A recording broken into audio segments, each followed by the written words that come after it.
Good afternoon, ladies and gentlemen, and welcome to the Lounging with Lisa episode after my bath.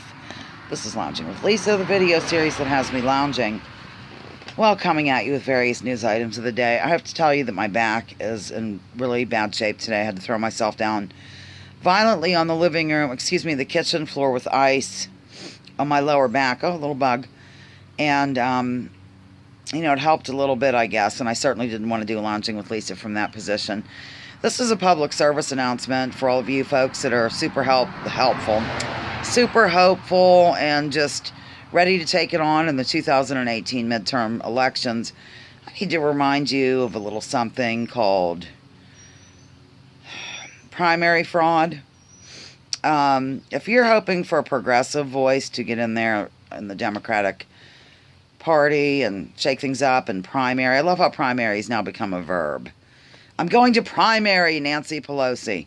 Well, you're not going to get anywhere with your primarying of Nancy Pelosi or any of these corporate tools because of the fact that the voting machines are corrupt. They're owned, I think they're put out or owned by or audited by or whatever. Diebold, I believe is the name of it. They're easily manipulated. It has all been documented, especially through the last election season. You had pictures, you had little videos like the one I'm doing here, a little less wordy, of people voting, pressing Bernie Sanders, and it would flip to Hillary Clinton right in front of our very eyes. And there was a little matter that was so blatant that it even reached the corporate media where 120,000 voters were purged off the voting rolls in the Brooklyn borough in New York City, where Bernie Sanders should have won handily, of course, and he, the corporations saw better to that thought process. So until we as collective human beings march on our state houses and demand some sort of voting reform, paper ballots,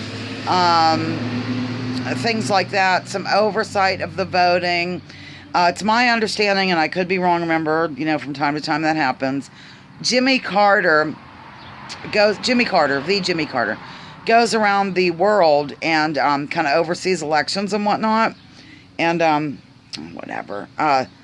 He will not even do so here in his own home country because it's so corrupt and hideous. Ladies and gentlemen, let me just tell you, come on. Please, please, please. This whole deal of keeping progressive thinkers out of the Democratic Party is nothing new. Bernie Sanders was not the first victim. Please, if you do nothing else, look up Henry Wallace. He was the vice president under FDR. And in the 1944 Democratic Convention, he was, I don't want to say anything rude, he was married without a kiss. How's that? A Gallup poll had him at 60% up to continue on as the vice president. This was back when you voted for the vice president and president separately. They did not run on a ticket.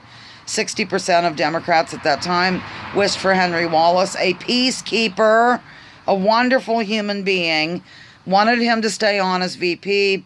2% wanted Harry Truman. The convention was basically overthrown to suit Harry Truman, that fine Democrat who decided to drop 2 bombs on Japan.